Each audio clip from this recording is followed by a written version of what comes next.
Have you ever wanted to produce a film? Maybe write a book? How would you like to start a podcast? Start your own show. Impact thousands and thousands and thousands of lives. Maybe you want to put on an event to help tens of thousands of people. I know I have, and that's why I'm super excited to have Chris Kremitzos here. He is the co-founder and promoter of Podfest, and it was my very first event that I went to when I started Expert Authority Interviews. And I'm super excited to be bringing him up right after we thank our sponsor. He has a wealth of knowledge. He has a heart of gold. He's a dad. He's a husband. He is a great guy, and I couldn't be more excited. So I'm going to bring him up right after we thank our sponsor.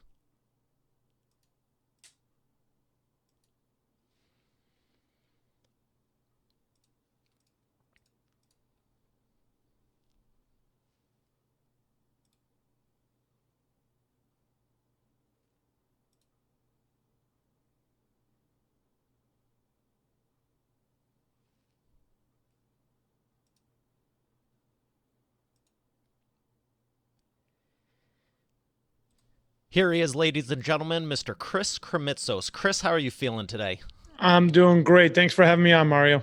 I'm excited to have you here. What inspired you to start all of this? Because you have a very impressive resume.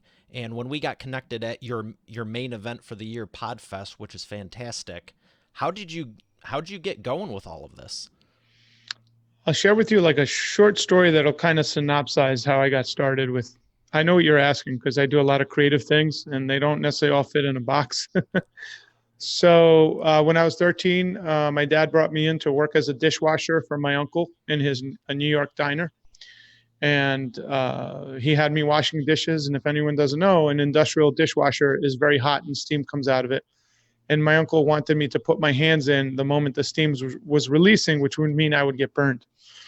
And I remember telling my uncle, "I'll wait for the steam to come out." And he would say to me, "Here we work hard and old school. You put your hands in, your skin gets used to getting burned, and that's how we work here." And I was like, "Wow, this is not really conducive to what I want to do." And at the end of the day, he came up to me. My uncle Gus is a very imposing figure, especially as a young 13-year-old. He gave me $50 for the day, which I remember back then. I was like, wow, $50, I made some money. But he followed it up with something that I'll never forget. He said, "I don't ever want to see you here again." And I was like, wow, that's kind of mean.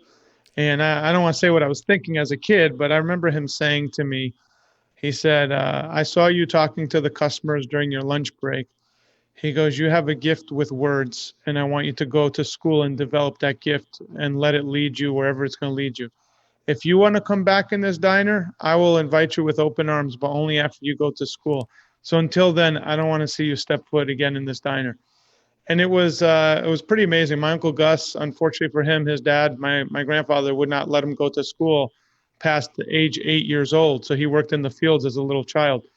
And he saw something in me that I had these different gifts to develop. So I've developed that in helping people and via community building. I've been able to get into the conference niche, but I wouldn't even call it the conference niche. It's really the community building niche, and conferences are how I do it. And from that led to creating a documentary film to bring people together. So I love the mass media, but really the new media that allows everybody access. And I love utilizing it. And I probably love more than anything creating a platform that helps people find their voice and puts it out to the world. So that's kind of what I've done most of my life. I've done over 2,000 events, and I just enjoy bringing people together. Well, it absolutely shows, and I know I told you this day one, and I've been telling you at all the events I see you at, but when I went to your event, Podfest, it was my first event. I had just launched the show. I was about 3 weeks into it, and no one was even there. I always learn come early, stay late, so I was there a day early, and I was just floating around looking at stuff, but you still had stuff going on. That day, the first day alone, I was blown away, and I was like, the thing didn't even officially start yet. But when I talked to you, you were just so welcoming and friendly. And for everyone who doesn't know you, that's getting to know you now, I'm beyond excited because I could sense your heart and what you wanted to do, and the more I get to know you, it just makes sense that you're into the community building because you're fantastic at it. There's very few people who are fantastic at it. There's a lot of people trying to do it, but who would you say you help, and how do you really help them? So, I mean, the one thing you mentioned, we noticed that whenever we do a conference, people show up a day early. So we created, without announcing it, we created things for the people that are a day early to have something to experience. And one of the feedback, some people were like, I wish I would have known there was things a day early. And we don't necessarily want to make that public because then people will show up another day early and we'll have to be adding too much to the event. But we we want you to succeed. We want you to connect with all these other amazing people. And I think about it every day. Even every day when I work, I try and find people that are cultural ambassadors. You obviously won the best dress award for our conference, and you stood out. And I just remember you felt our culture, but then you paid it forward in real time, which impressed other people within the community. And when you're in an environment like the one we created, if you just wind up helping other people quickly, you'll make a lot of new friends because it's a very inviting community. So early on, when I started my first conference, we realized we had to set some values, and the values were the group was called Tampa Bay Business Owners. So obviously, you had to be a business owner. That was pretty evident in the name. But the three core values, and don't get me wrong, people wanted to join that we're not business owners. We'd have to explain to them we appreciate you wanting to join, but our title is Tampa Bay Business Owners. You have to be a business owner to be part of it. But we said, what are the three distinguishing values that we want, and how can we keep it simple? Positive mental attitude, ability to grow personally and professionally, and we were looking for people with integrity. But with the positive mental attitude, we had to figure out how do you weed out false negatives as well as false positives. I don't know if that makes sense. So there's some people that talk negatively but do positive things, and then there's some people that say positive things but do negative things. So we have to be very careful who we let in the group, that their actions were positive and reflective of one another. And I would screen through every single attendee. Now, I can't do that with Podfest because it's a different kind of conference, but that community is still built into it. So the energy actually does it for me. But think about, 10 years, 20 one-to-ones a week. I got to meet just on a yearly basis, close to 1,000 people on a one-to-one basis for over 10 years. So I got to meet a lot of people, got to know a lot of different personality types. And the distinction I made with my life is I want to be surrounded by positive, can-do, action-oriented people. That actually helps me and the people around me to grow and succeed much quicker than if we're around people that tell you what you can't do. So it's a defining principle in my life to surround myself with action takers. Would you say you attract to you who you are, not what you want? Yeah, yes. Whatever that underlying operating drive is, that is what you attract. You could say all you want verbally, but I would agree with that statement. Because what you were saying about Podfest, and obviously the bigger the event, it's harder to, keep the restrictions on there. But I know when I've done my events, one of the thing was who am I looking to attract, and I had a bullet point first and foremost of servant's heart. And it's interesting because there's you get people who want to go, but they might show up and then they realize they feel it, like you said, the energy. They realize this is not where I belong, and it's not that they don't belong, it's they're not ready for it because they haven't transitioned in my experience. Yeah, no, I had one person come up to a booth at another show telling me that people were too friendly, and it was not for them. They were not ready to receive that yet. And, they forget, they don't even know I'm the one that organized the event. So they're telling me to my face that, yeah, it wasn't for me. Well, and I'll ask, what was it about it? The people would just seem too friendly, too cliquey. And usually too cliquey means everybody was very warm and that person was not ready to receive it. So a lot of times those people will be repelled because it's not the energy they're looking for. Plus, we don't allow, and you know this, we say there's no wine served at Podfest. In other words, there's no whining allowed. You're not allowed, so if someone's whining, tell them to take it outside the room. So that kind of personality type is not attracted. It's usually people that looking to do great things and collaborate with other people. We just don't have time for that. That's That's hilarious. I mean, what do they expect? Would you ever say, "What do you want me to do? Kick you in the throat?" No, this is something I've learned with time and age. I used to take that stuff very personal because we always bat like 900. You're never going to bat 1,000. You're always trying to strive for 1,000, though.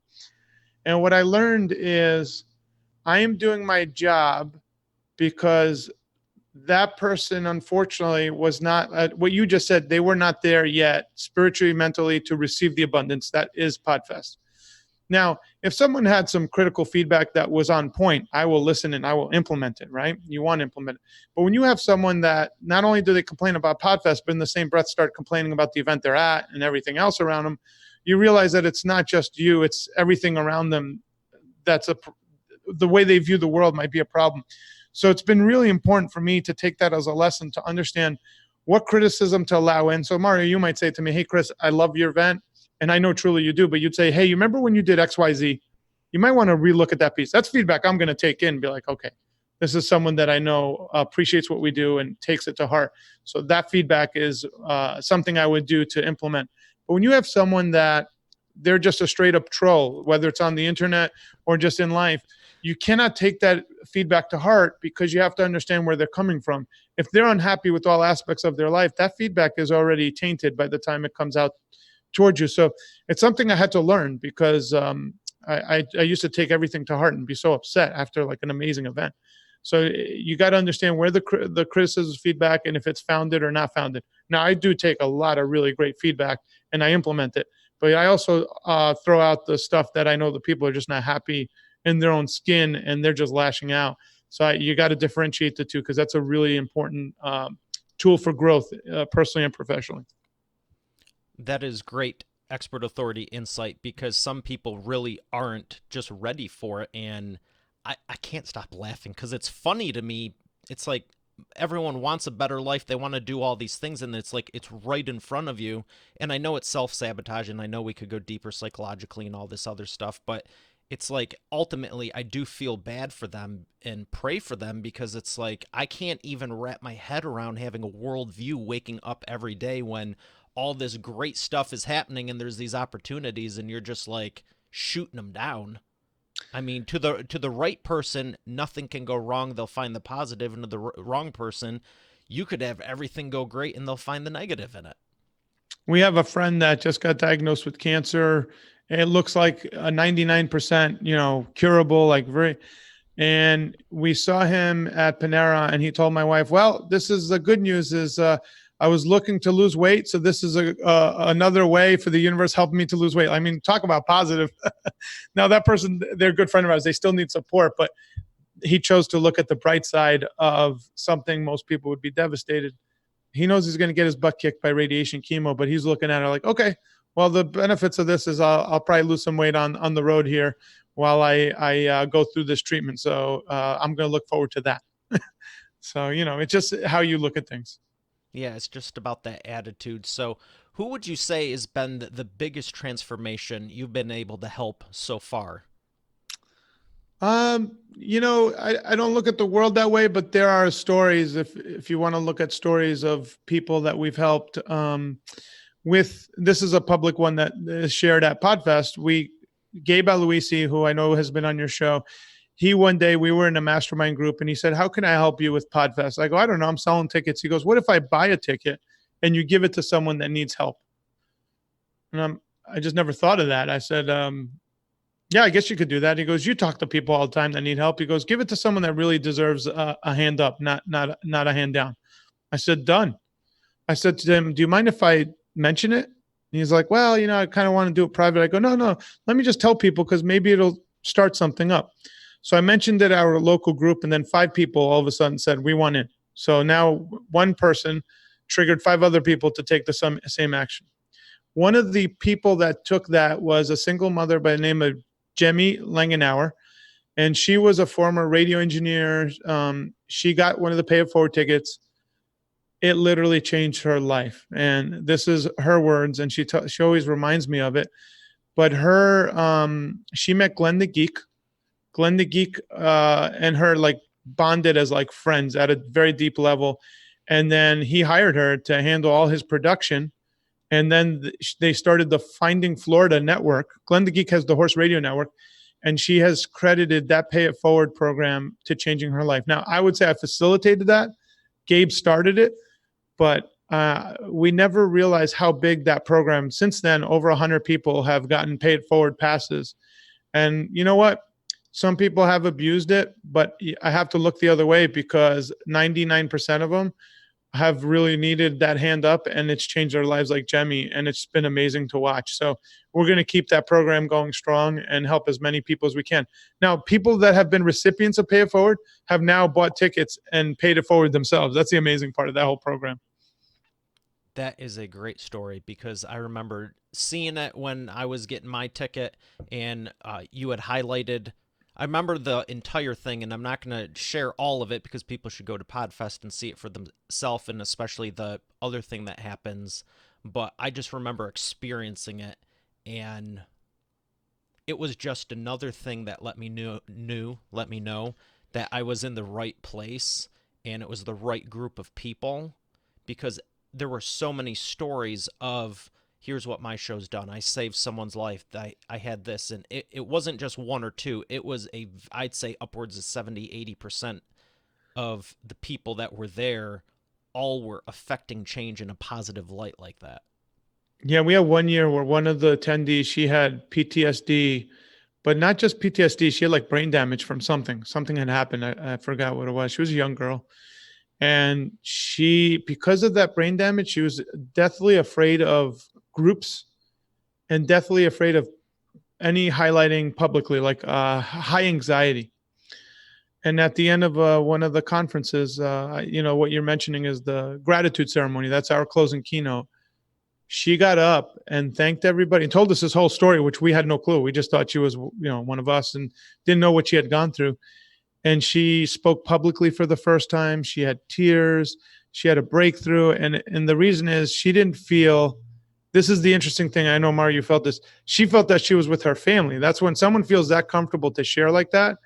They're not going up in front of a group. They're going in front of a group of people they know and they trust. And it was pretty, I mean, you saw it last year. It happens every year. That's why we do it. We get to hear the stories that happen in the hallways that maybe you and I were in a room, taking notes, because you're like me, take notes on everything, and studying up. Meanwhile, who knows what's going on in the other room? Someone's life is being transformed because they got a pass and they got to be out of their house for the first time in years. It's pretty amazing stuff. Now, I want to ask you another one because I know there's dozens and dozens, but there's one specifically that you made an announcement at Podfest. I think this is pretty big transformation. You know which one I'm talking about? There's a lot, so you got to just cue me in. She podcasts. Oh, yes, yes, yes. So one of our attendees is one of the co-creators of an amazing group. And I said to her, you really got to do your own conference. I'll help you. Don't worry about it. We'll make it happen. And she said, okay, well, let's launch a crowdfunding campaign. And she goes, well, do you think anyone will buy a ticket? I go, absolutely. I know so. And we launched it at Podfest. The group supported it. And then after Podfest, I was like recovering from the fog of Podfest. And I called her up. I go, have you been pushing this? Because I haven't seen any movement. She goes, no, I'm afraid to ask. And I really, I don't want to be pushy. I go, no, no, no, you're not being pushy. You're bringing together your community. She has a group of over 12,000 women. And Jessica started asking people. And all of a sudden, we started selling tickets. And we hit 100% 10 days before the deadline. I said, let's keep pushing. We hit 200% a goal. And then I said to her, okay, I did some projections. This was in like June, early June. I said, I think if we hit it right, you have a shot at minimum 500 people, but I think we could get anywhere from 600 on up. And she was like, she goes, I'll trust you, but I don't even know how we're going to get there. We had sold, I think, 200 tickets. We're halfway from 500 to 600. And she's not worried about that right now. She's worried about making sure everything's planned as prepared for the event. So I'm grateful to tell everybody that the first ever She Podcast event is being launched. I'm proud to be part of that effort. I'm proud of Jessica and Elsie and all the hard work, but this is going to bring female content creators from all over the world together in Atlanta, Georgia. And I believe that the second year of this event will probably be double in size. So it's going to be I'm excited to be at the first ever. It's going to be a very special event. I'm so excited for all of you, and I know you've been helping them with it, but I know they started a big movement also, and I've been watching it. It's been great. I'll make sure there's a link in the show notes specifically for that, because I don't see it going anywhere but bigger and bigger each year, like you did for the next 5 years, because they are great people as well. You mentioned Jessica and Elsie. Yeah, they've been helping women all over the world for 5 years with their Facebook group. So this is a way of them putting their arms around it through a live event. And for anyone listening that's an influencer, this is something I highly recommend doing, is having a live event that you could wrap your hands around your base. And a lot of people will tell me, well, Chris, you have, like next year we'll have close to 2,000 people. How the heck are you? I can't do that. What they don't realize is I started with one person staring me at the face. I had a meetup once. I put the wrong address and we had like 2 or 3 people show up. And then I built it off of I built it off of small numbers and creating relationships like the one you and I have, where we're hanging out at other conferences and, talking shop. Like it's building relationships. It's not about the masses. It's actually a one-to-one game. So if you could do that over time, your numbers will grow, but it's really about caring about the other human being on the other side of it. I agree 100%. I'm thinking of a scenario myself where I had just got done from speaking nationally in front of hundreds of people on stage. It was a lot of fun. I come back, I had another local speaking thing, and I was expecting 30, 40, 50 people, and there was 6. What do? I go, awesome, we're going to do a workshop and really dive in. So you got the right mindset. That's something I tell people all the time. I had the same thing. It happens every now and then. I had 2 speaking bookings in one day, and within Tampa Bay. So I was able to drive to one. The one, it was in the morning, it's like a real estate group. I had 60, 70 people, beautiful big room, everything like how you would want it. Everybody like, how do we do this or that? And then the next one, this lady that had a co-work place, she had seen me speak. She's like, I'd like to host you, blah, blah, blah. I'll get a lot of people. And it was like 2 people plus her husband and her were 4, right? And that ego popped up like, oh man, I just came out here and there's only 4 people. And then I reframe it immediately. We have more time to spend more quality time with 4 individuals and go deep. It turned out me and the husband became really friendly. He's like, he makes the world's best hummus. He's Egyptian. My parents are from Greece, so I'm Greek. So we started trading recipes at the end there, but it was I had such a great time. Honestly, I love, nowadays I actually treasure smaller events because I get to really dive deep with individuals. But a lot of people will discount 4 people and walk away. That's when your ego gets too big for your britches. We're all human beings. If you don't want to do it, eventually you book around it. But if you're there and you show up, you better deliver a show. Absolutely, I agree 100%. And it's great being able to work one on one, because it's about that transformation. How can you impact their life? I was with someone the other night. We grabbed dinner, and they'll be on the show in the future. I actually connected with them at PodFest. As a matter of fact, they were one of your speakers. And for like 2 hours, he just wanted to chat and catch up, and we're building a relationship. And we walked out. He was like, I am blown away. And I was on fire because I just was genuinely sharing. I was having a good time, and I wasn't holding anything back, because 5 minutes of what we know can alter someone's next 6 or 12 months. Why wouldn't you share it with them? The interesting thing, Mario, and this is something I know you've experienced. Something magical happens at Podfest with the way people bond, that it carries its way out at other events. So when we have booths at other events, people will group up around my booth, not to come learn. They already know about Podfest. They just feel comfortable. That's where they start networking. And it's interesting to watch because it's an energy, and life is all about energy. And it's I've been very fortunate to have been in front of literally 2,000 rooms. That's not an exaggeration. And I've learned now to read energy in a room. When you have that many at bats, you could actually read the energy, and it jumps off of people. And what I always do, this is just anyone looking to speak, look for the 2 or 3 people that are beaming bright light. Like that's the only way I could say it. They're beaming energy off of them. Focus on them, and then just expand on that. And then the rest of the room will feel that. And it's an amazing thing. You could and some people easily focus on the negative person. You don't want to focus on that person when you're speaking ever. That is a great tip. I'm going to make sure that's an expert authority insight on the show notes. I'm going to shut my mouth because I have all kinds of jokes I could get into. I'm having a blast with this. I do want to ask you, I want to go back real quick about the Sheep podcast. Yes. It's a big event. People do, I want to dive into the events a little bit. What would you say for someone listening that has never done an event in their life? Because I can put myself there. I had done dozens and dozens of speaking and helping hundreds of people over the years, but I had never done my own event. And it's when I did my VIP book launch and I consented to 100 people, 100 food, 100 drinks. I asked for the biggest room, the 100 books.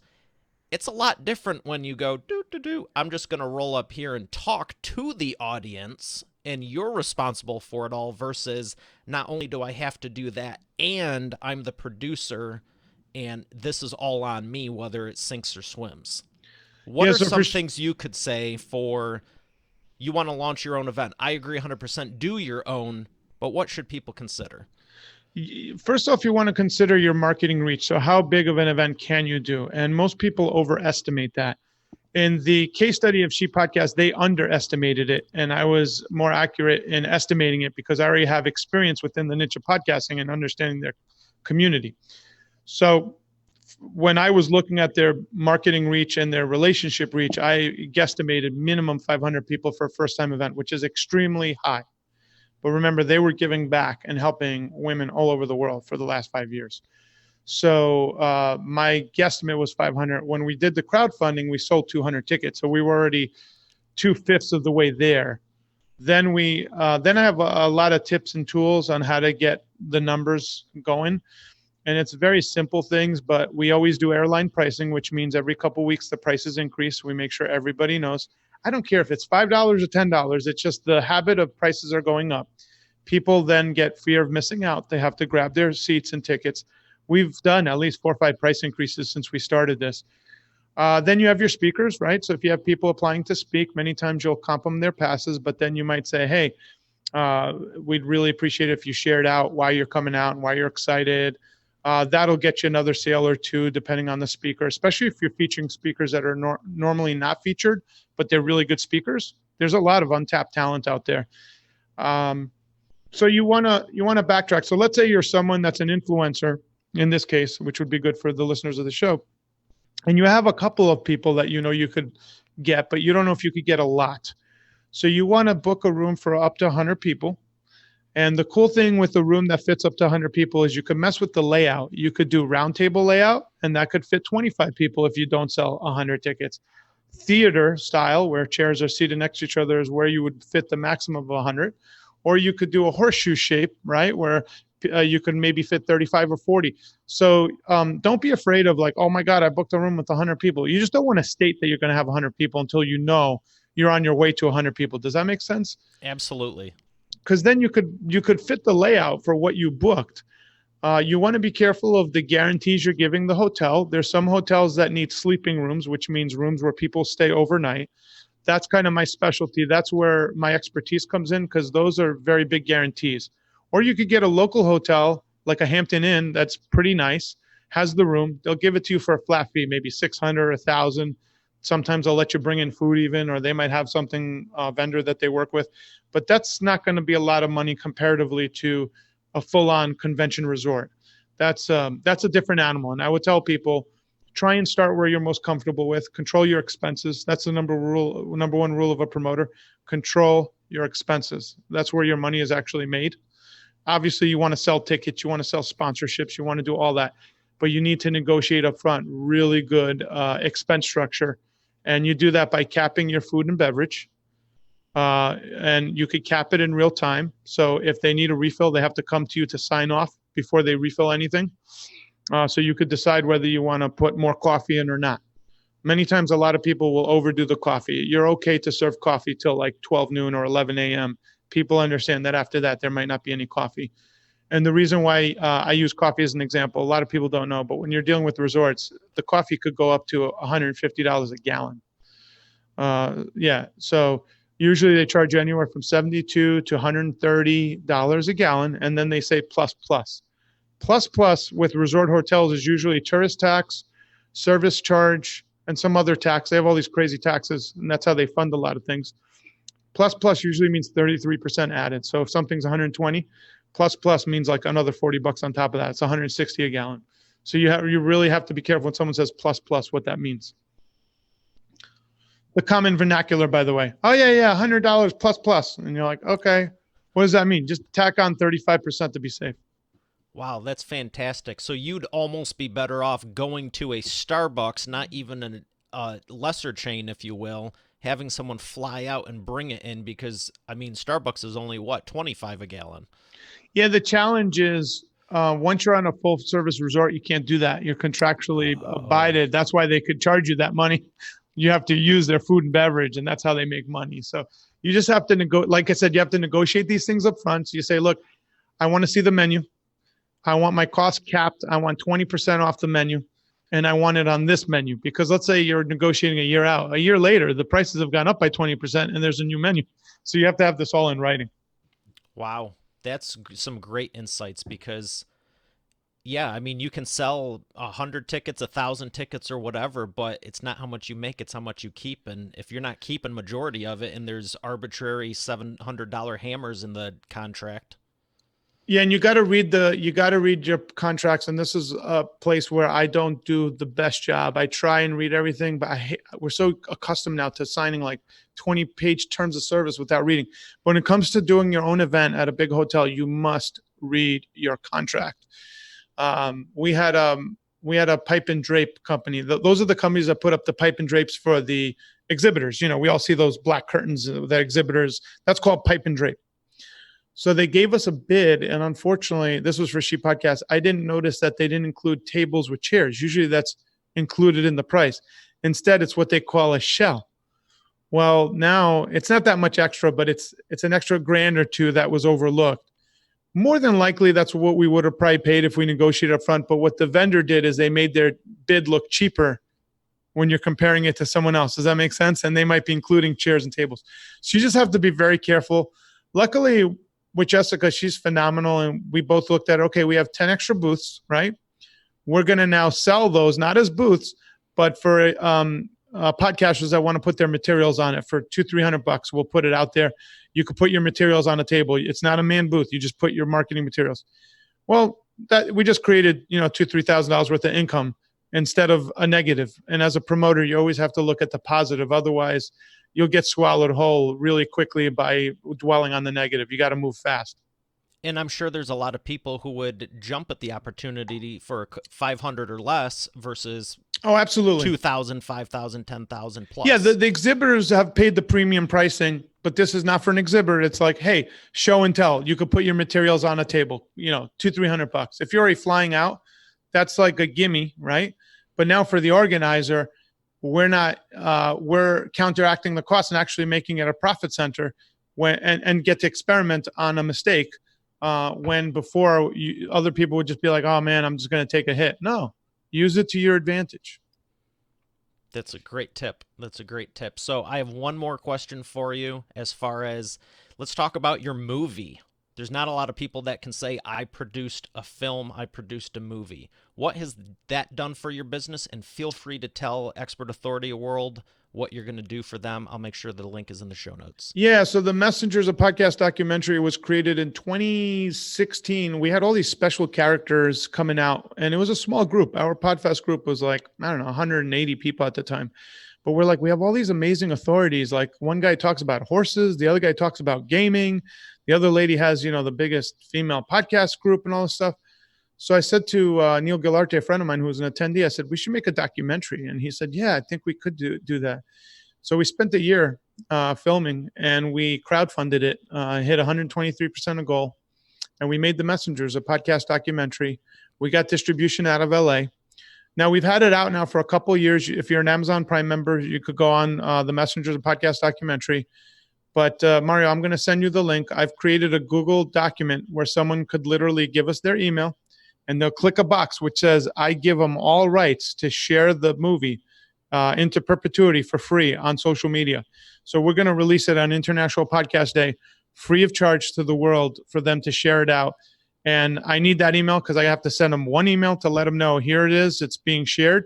And I'll actually include the raw file. So if they can't find it to share it, they could upload the raw file themselves. So we're really excited about this. And I'll probably give you the link shortly. I'll have it done by tomorrow. But we're excited about letting that spread. And the reason why we created it was for people to be inspired to find their message and get it out via podcasting. So we want to be in line with why we created it. Any benefits that come from that, awesome.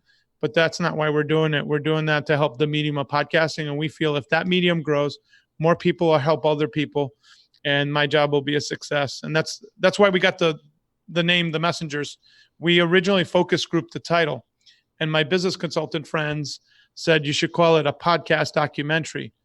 No one's inspired to make something called a podcast documentary as a working title. So Neil said, let's go film a couple interviews and see if the name finds us. Very artistic, right? I said, okay, Neil, but how do I market something with no working title? How do we do anything, right? So the first interview we did was Lee Silverstein of We Have Cancer. And during the interview, I said, Lee, I don't know what a podcaster looks like, but you seem a little older than what most podcasters are. What would you consider yourself? And he leaned in right at me and stared me right between the eyes. He goes, I consider myself a messenger for those 3 words that people hear, you have cancer, and I'm there for them. So we broke down, and I said to my director, Neil, I go, do you realize what just happened? He goes, no, is it time for lunch? I go, no, man. I go, we just got the title of the movie, The Messengers, a podcast documentary. And that's how we got the name. That's great. And I can say I watched the whole thing. It's a fantastic movie, and I encourage you to do the same. I will make sure there's a link in the show notes. And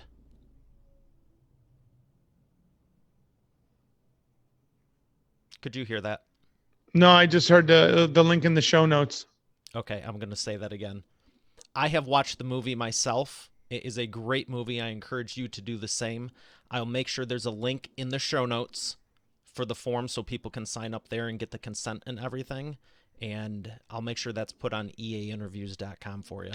Thank you, Mario. I really appreciate the help and support from you and your community. It's going to be my goal is to get 1,000 people to share it. We're asking them to share a movie that's locked away, free to help other people. So I think I'm hoping that the community will get behind it and share it out.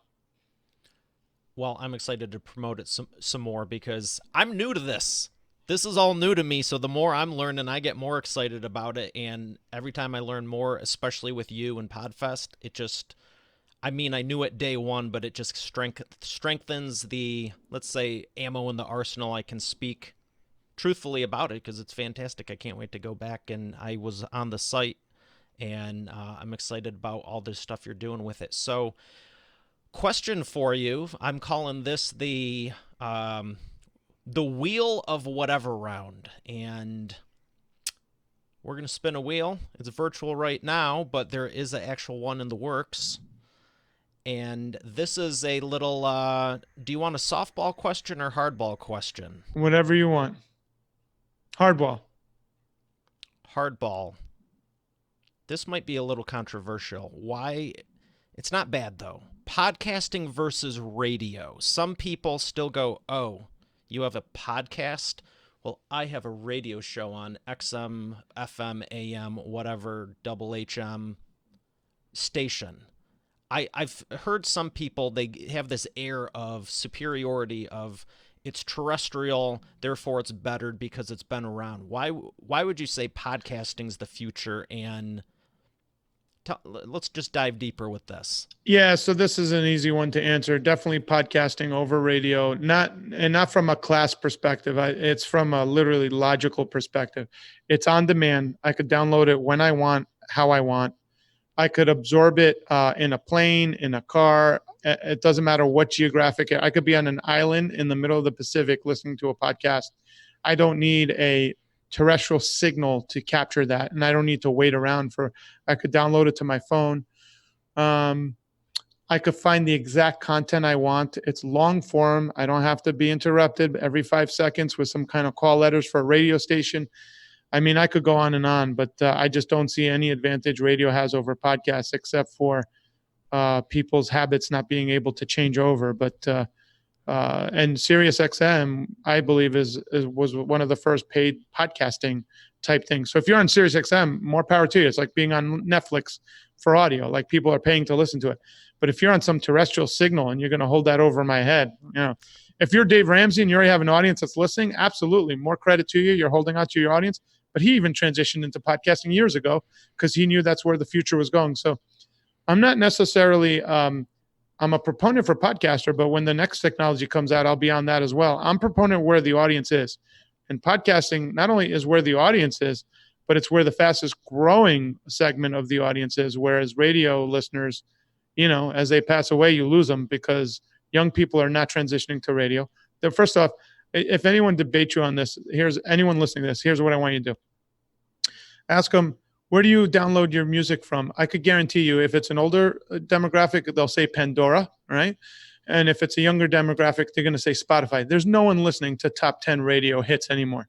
They're all music. So that's already out of the equation. Talk radio, they have audiences, so people are still going into the radio dial. But once you connect your Bluetooth to your car, there is no reason to listen to radio. I don't see any strategic advantage. I've debated this with people. I've had people curse at me, yell at me because they love radio. But I always ask to them, give me some facts so we could debate logically, and then I'll debate with you. And none of them have come up with anything that I could even think of that would make sense. Please don't hold back. Tell me what you're really thinking. I've been through that debate actually, and I've had someone that's really well known in the podcast space that transitioned out of radio, yelling at me, telling me that radio is still current, but I will not say their name. There's someone that's highly influential in the medium, it was insane to me. That's totally fine. You don't need to. I was going to talk about the sponsor and come back for the imperfect action round, but you spurled a new question when you said, I'm not for the podcasting, I'm for the medium, and whatever the next one will be, that's where I'll be because I'm about the message. You alluded to something, and we were talking about it for what you're doing with PodFest next year, and we're utilizing it right now. Do you know where I'm going with this? Live video, live streaming. Or is that what you're talking about? Yeah. Yeah. Where do you see video playing a role moving forward with video and the podcasting? Well, here's the challenge. You got to see me do my second year of VidFest, where I attract video creators with podcasters. If you ask someone today, what is a podcast, and they're brand new, they don't distinguish a difference between a live streaming show or an audio show. So you just want, and I know you're doing a good job of this, Mario, you want your show to be found wherever people are looking. That being said, when I use podcasting, maybe I'm old school, I think of it more as an audio. If someone has a live show, I'd like to know. If they do all of it, I just want to know because, like you said, there's different things you need to be prepared for when you're on their show. You have really good disclaimers telling people, hey, I'm going to be videoing you. This is going to be audio. It's going to be all over. So that's important. Now, a YouTube show does have some differences depending on how you structure it, but it's all integrating. I mean, it's happening right now as we speak. And if you ask someone that's older or whatever age and they say podcast, they're thinking half the time that's a video show. They don't even know that there's an ability for audio only. So everything's integrating, it's all colliding. Now, where I see things 5 years from now, that's a whole different debate. There's artificial intelligences right now that are learning that would absorb all your episodes you've ever done, Mario, and then they could answer questions as if it's you with your own voice. Google is already testing it. They have these bots that are learning like John Maxwell books, and then it could answer you as if it's John Maxwell. So that future is a whole different thing, and people think that you'll be able to talk to your podcaster, have a conversation with them as you're listening to their show. I don't know. This is all conjecture, but I also keep track of that with my futurist friends that are developing skills, and we're always debating what the next thing is going to be. But that's 5-6 years. 6 years ago when I found podcasting, I thought I was late to the game. But we were way early because I'd have to explain to people what the word meant. That was my first year introduction to podcasting. I'd have to explain to people what's a podcast. Like that was my whole. Then I would explain it, and then they would say to me at the end, "Can you tell me what a podcast is again?" That's why we made the movie. We got sick and tired of people not understanding what it was, so we had to create a visual representation to explain to people what is this thing. I can relate to that. It's one of the reasons I love helping people publish their books because it's like, how many times do you repeat yourself over and over and over just saying this stuff? Just like hand them a book. Yeah, and instant expert right away. Speaking of publishing, I know Gabe has done some books, and you were talking about how it's changed. I remember just seeing with his new show, Let's Play Through, excited for him and that. He posted something recently about it took, I don't know the exact stats, but it was something like it took 2 months to get his podcast to 1,000 views or 1,000 downloads or listens, and it took 1 week on YouTube with his trailer. Yeah, so that's really a good representation of someone using podcasting and YouTube correctly in that he's personalizing his shows to each medium. So his private club radio, which Gabe does a show for private club golf clubs, and that audio is for those managers on how to market and bring in leads. And then he created more of a fun lifestyle show on YouTube, which takes a lot of time. I mean, it's a lot of work. So the trailer alone took, at least 100 man hours if you include all our times, at least, and 2 full days of filming. But that trailer, something happened with all the connections he made in audio. When they saw him visually on the course, he's got people that want to fly him to Dubai and Qatar to go speak at 3 different clubs. He's got people in the UK and Scotland. He just shared this last night at our meetup here locally.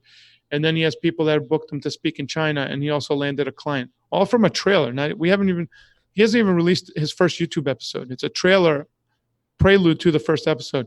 So there is something about video, seeing is believing, because these people all knew who he was. It wasn't like they didn't know who he was. He was a known entity. But something about that video spurred them to reach out and say, oh, man, this guy is the man. I got to book him now. He's a hot commodity. So it's all in positioning and developing your – but we push hard. We all push hard. I know you were supporting it. He's at 1,000 views on his trailer, 250 subscribers. We also learned that a lot of people don't know how to subscribe to a YouTube channel. We were shocked at how many people had no clue what that meant. Some people would watch the video, say, I subscribe. I'm like, did you hit the button? No, what button? The red subscribe button. So we learned a lot about that. We didn't realize how that tells me that there's a lot of movement upwards still because people haven't caught on yet, which is a good thing for all of us. And same thing for ringing the bell. They can subscribe. What will they get and notified? Ring the bell. Right. And he has that in his first episode. He has like the subscribe logo and then the little bell. He did a good job with that.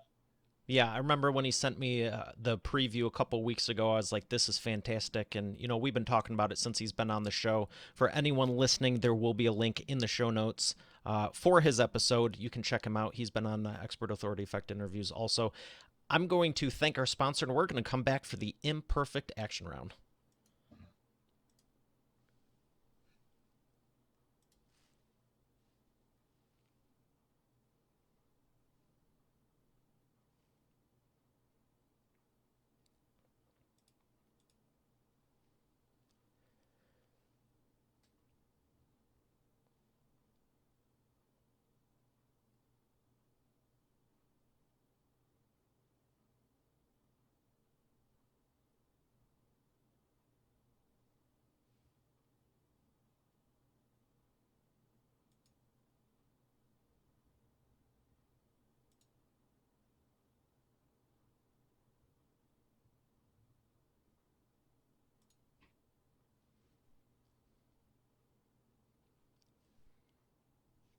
All right, ladies and gentlemen, we're back with the Imperfect Action Round. Chris, are you ready to take imperfect action? I'm ready. What is the fastest path to the cash? Oh, man, you're not kidding. This is Imperfect Action Round. Fastest path to the cash is finding what you love and adding value in other people's lives. Great answer. Number 2, what is the biggest problem you see your prospects making and the fastest way they can fix it? I see who making? Your prospects. Biggest problem is chasing money and not putting enough time creating value for their prospects. That's a big one. Number 3. Being impatient would actually be the most being impatient. Yes, which is basically what I said. Okay. Number 3, what is the best way to maximize customer lifetime value? Oh, really care about your customers and communicate with them. And when you do something wrong, admit it. All great. Own it, I should say, instead of blaming other people. Why do you think most people do that? Do or do not do that? Why do you think most people just put the blame on everyone else instead of taking responsibility? Oh, it's a human default. I don't know. It must be a preset in all human beings. Our natural inclination, we'd rather blame and take the shift off ourselves. But it's definitely hardwired somehow, and because we have to take courses to learn how to develop ourselves. But yeah, I've always found take the responsibility, admit when you're wrong, and move on. What is the gift you have noticed once someone does take responsibility and act from that place of, People truly appreciate it. I mean, I've had people really angry at me, and I take responsibility and I own it. Obviously, I transition. I don't do it again. But the gift is they feel heard and they understand that they're not crazy and that you played a part in it and you build a deeper relationship with that human being. that is great. That is great right there. All right. What is a book you would recommend that's made a difference in your life or business? I like Stephen Covey's Highly Effective Habits. I probably read that every couple of years at this point. It's never gotten old for me. It seems like I discover new things every time I do it. And then I'm hoping that the book I'm releasing will be something that will be something for people for generations to come to look forward to. So we'll see if that pans out, but that is my intention. And what is the name of that book? It's Start Ugly, and it's a parable. It's not even. It's a parable about a philosophy that I preach. I like that. Again, we'll make sure there's a link in the show notes. Where can people find more about you? ChrisKremitzos.com, and if you misspell it, I'm sure Google will respell it for you. But Kremitzos starts with a K. Just go to my .com or podfestexpo.com. Those are two of my main sites. Excellent. Well, Chris, it has been an absolute pleasure. I can't wait to see you again, and I've enjoyed having you on the show. Hey, I feel privileged that you invited me. Thank you for having me on your show. I'm in my lumberjack phase here. Every so often I go through that, but I really appreciate everything that you bring to the table, Mario, and the effort that you put into your show shows. So thank you.